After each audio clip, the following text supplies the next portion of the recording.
mais demoras, sem mais delongas, nós vamos estar agora compartilhando a palavra de Deus. Eu queria que você abrisse a sua Bíblia em Romanos, no capítulo de número...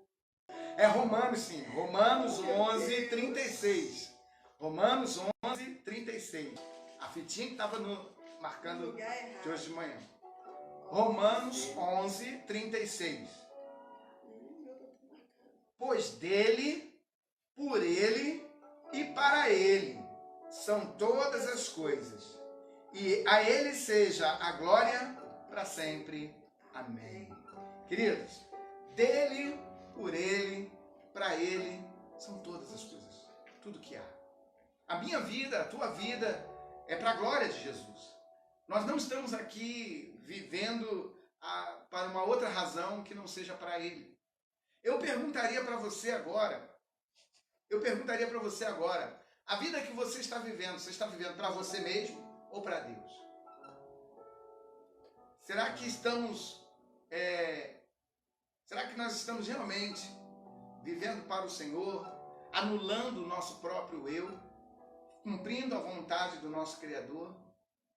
Não é uma missão fácil, é uma missão difícil, mas é algo que Deus espera de nós, espera que façamos. É uma atitude que Deus espera que nós tomemos. Jesus mesmo, quando estava para enfrentar a cruz, ele disse: Pai, se possível, passa de mim esse cálice. Contudo, não seja feita a minha vontade, mas a tua. E, na verdade, fazer a vontade de Deus ou viver os propósitos de Deus, muitas vezes pode nos custar prazeres, pode nos custar dinheiro, pode nos custar amizades, pode ter um custo. E eu pergunto, você está disposto a pagar o preço? Vai nos custar alguma coisa. Pois Jesus disse, aquele que não quiser negar-se a si mesmo, tomar a sua cruz, né? Quem quiser vir após mim, negue-se a si mesmo, tome a sua cruz e siga-me. Esse é o preço, é negarmos a nós mesmos, negar as nossas vaidades, às vezes alguns princípios que nós estabelecemos para nós, mas que Deus quer que nós mudemos de atitude, Ele quer que nós tomemos um rumo novo, um caminho novo. Caminhos novos, às vezes, são tensos. Por quê?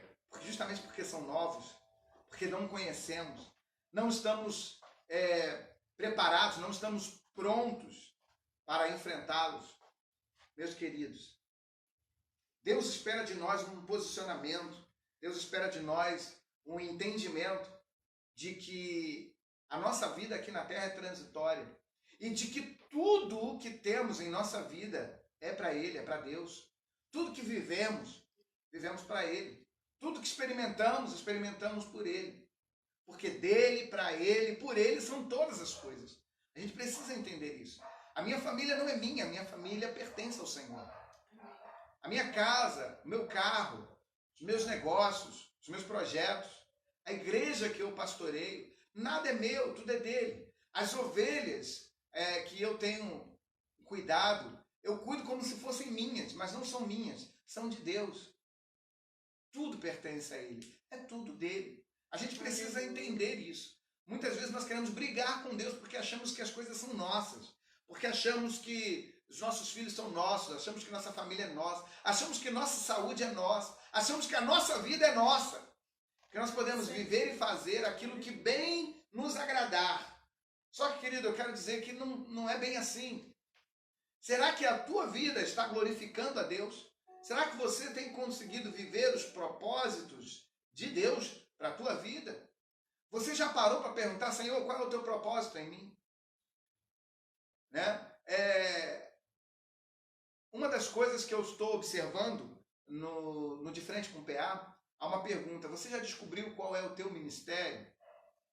E algumas pessoas estão dizendo, não, ainda não descobri, estou descobrindo e tal. Isso é válido, isso é aceito para quem é novo convertido. Mas para quem já está há muito tempo na trajetória, já era para estar cumprindo o teu ministério, Já era para ter descoberto e estar exercendo o teu ministério. Foram anos que você perdeu sem cumprir o teu ministério, aquilo pelo qual Deus te chamou. Porque o ministério é aquilo pelo qual Deus nos chamou. E você ainda não sabe o teu ministério. Quem é novo convertido, quem está há pouco tempo na caminhada, quem é um jovem ainda, adolescente, está descobrindo. Mas quem já está há muito tempo na jornada, está na hora de saber. Eu bem sei para o que Deus me chamou. Talvez você não saiba o que Deus quer no momento para você. Mas o propósito da tua vida, não, Deus me levantou para isso. Para ser coluna, para ser boca, para ser estandarte, para ser trombeta. Deus me chamou para ser coluna de sustentação. Deus me chamou para ser arma de guerra. Deus me chamou para ser flecha. Deus me chamou. Para que Deus te chamou? Querido, a vida é transitória, a vida passa rápido. E depois o Senhor vai perguntar para você, o que fez com que eu te dei? Quantos talentos você tem na mão? Senhor, não sei, nem contei ainda. Porque as pessoas ficam postergando. As pessoas ficam deixando para depois, mais para frente. Mais para frente eu vou saber meu ministério. E o pior ainda, são aquelas que são flecha, mas queria ser coluna.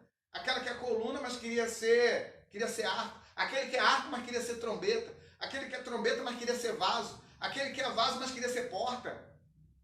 Não está satisfeito com aquilo que Deus te deu para você exercer. Querido, aquilo que Deus colocou na tua mão para fazer, faça com toda a sua força. Com todas as suas forças. Pastor, mas eu ainda não sei. Pergunte ao Senhor. E fala para ele, Senhor, me mostra.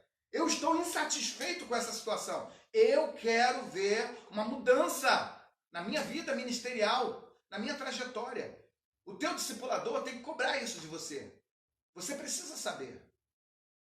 Discipuladores, atenção, vamos perguntar para os nossos discípulos. Essa semana vamos perguntar para os nossos discípulos, qual é o ministério da tua vida? Qual é o propósito que Deus tem para você? Então, assim, nos vemos muito atarefados com tanta coisa. Tem gente que está trabalhando todo dia e não tem tempo para orar, não tem tempo para fazer a obra de Deus, não tem tempo para evangelizar. Foi chamado como evangelista, mas não evangeliza. Foi chamado como mestre, mas não ensina. Foi chamado como profeta, mas não profetiza, não fala a verdade, se cala, engole, a passar mal do estômago, fica engolindo mensagem, a passar mal do estômago. Brincadeira, tá, gente? Brincadeira a parte do passar mal do estômago. Mas tá errado. É hora de tomar postura, tomar posição. Ah, meu ministério é cantar, pastor. Não, isso aí não é ministério, isso é dom. É um dom que Deus te deu. Agora, o que você vai fazer com esse dom? O que você vai fazer com esse dom? Você vai evangelizar com esse dom? Você quer... Irmão, não tem jeito. Você tem que evangelizar. Você precisa pastorear. Você precisa profetizar. O dom que Deus te deu é para uma desses três. Se Deus te deu uma linda voz e você sentiu que é para isso que Deus quer, o teu ministério não é cantar. O teu ministério é evangelizar, profetizar, ensinar, cuidar. Um desses ministérios. E você tem que exercer um deles com a tua voz, com o teu talento aí no instrumento aí de tocar, de tocar. Seja qual for o teu instrumento, tocar, não sei. Mas seja qual for o teu instrumento, você precisa usar isto para o propósito de Deus. Então, tem gente, não, mas o instrumento é só para tocar, pastor. Eu só toco e... Não só toco não. Querido, você precisa, olha só, Davi tocava harpa. Davi usou uma harpa para tocar e acalmar o espírito de Saul. Davi foi usado no ministério de libertação, só tocando a sua harpa. Então, o tocar era um dos talentos dele. Agora, Deus usou aquilo para outra coisa. Então, tem gente que pensa, não, meu ministério é tocar. Davi tocava, mas o ministério dele não era tocar. Deus chamou Davi para ser rei. E dentro do ser rei, Davi tinha que saber tocar. Davi tinha que saber lutar. Davi tinha que matar. Davi tinha que ser articulado. Davi tinha que saber liderar. Tudo para quê? Para cumprir o propósito que é, qual era o propósito? Sentar no trono de Israel e ser o principal rei de Israel, produzir uma raiz da onde viria o Filho de Deus para reinar sobre todos, vindo da raiz de Davi. Então o propósito de Deus na vida de Davi era que ele fosse rei. Para isso, Deus deu a ele habilidade para tocar, Deus deu a ele habilidade para matar, Deus deu a habilidade para lutar, Deus deu a Davi habilidades 1000. Mas ele tinha um propósito. Então esse propósito que não pode fugir. Eu hoje, pela graça de Deus, trabalho no Tribunal de Contas, mas o Tribunal de Contas é só uma das ferramentas. Trabalho no Tribunal de Contas, eu tenho a minha família, eu tenho um carro, moro aqui, mas nada disso me define. Pastor, então quem é o senhor? Eu sou aquele que Deus levantou para conduzir o rebanho do Ministério Novo Viver até o trono da graça de Deus. Foi esse o ministério que Deus separou para mim. É isso que eu tenho que fazer. O resto tudo, irmão, é cenário. Todo o resto é moldura. A obra-prima de Deus é essa. Agora, você tem que saber qual é a obra-prima de Deus na minha vida. A obra-prima de Deus na vida do meu pai e na vida da minha mãe foi forjar o meu caráter. Era esse o projeto de Deus. Meu pai era como era, minha mãe era como era, porque Deus tinha um projeto com eles, de forjar o meu caráter. E esse caráter foi forjado desde quando eu era pequenininho. Que eu queria ficar em casa vendo os trapalhões, meu pai nem era crente. Meu pai falava assim, teu lugar não é aqui, vai para a igreja com a tua mãe. Meu pai não era crente. E meu pai dizia, teu lugar não é aqui, você vai para a igreja com a tua mãe. Ali meu pai estava forjando o meu caráter. Ali meu pai estava me tratando. Minha mãe, quando comprou um monte de instrumento, botou na mão das crianças e levou as crianças para o culto, soltava aquelas crianças com um monte de instrumento de percussão, pandeiro, até esqueci o nome agora do instrumento que... Bongô, chocalho, reco. Minha mãe, o pastor ficou assim, o que a senhora está fazendo? Ela falou, não, as crianças vão tocar só na hora do louvor, mas era uma barulheira que as crianças faziam. Aquilo ali formou o caráter dessas crianças, que muitas delas hoje são músicos, muitos são músicos, e muitos são pastores, todos forjados naquele local ali. Então, queridos, pensa que não, mas tudo tem um propósito. Tudo tem um propósito. A mãe de Sansão, a Bíblia não cita o nome da mãe de Sansão, mas ela foi a mulher que fez o voto a Deus e o filho dela se tornou um nazireu. Foi ela que fez o voto. Ah, mas quem era a mãe de Sansão? Mas foi ela que fez o voto. O propósito era aquele. Houve um menino que estava na hora certa, no lugar certo. Por quê? Porque Deus forjou aquele menino para que ele fosse um instrumento da multiplicação de pães e peixes, para que ele fosse um instrumento para alimentar multidões. Foi um menino que tinha 5 pães e 2 peixinhos. E foi aquele lanche daquele menino que Jesus usou para alimentar a multidão. Às vezes o teu nome não vai estar nem nos holofotes. Talvez o teu nome não seja nunca citado.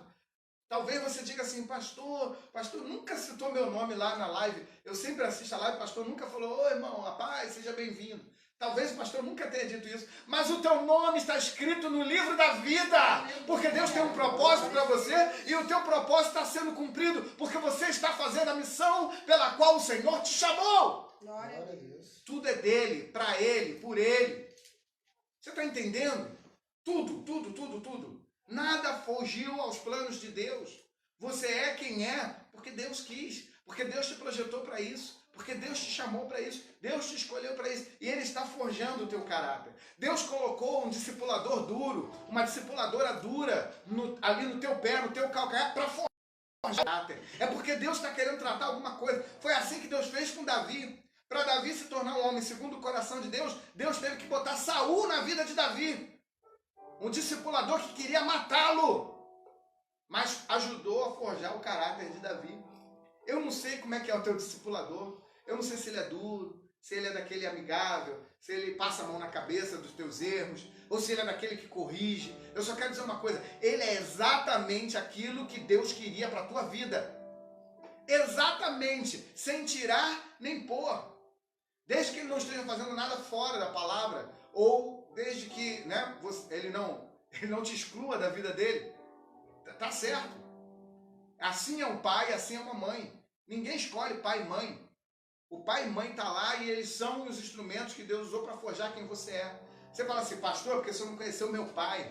Meu pai era terrível, meu pai foi um monstro, meu pai abusou de mim, meu pai me espancava, meu pai fazia isso, meu pai fazia aquilo. Foi teu pai quem ajudou a formar o caráter que você tem agora.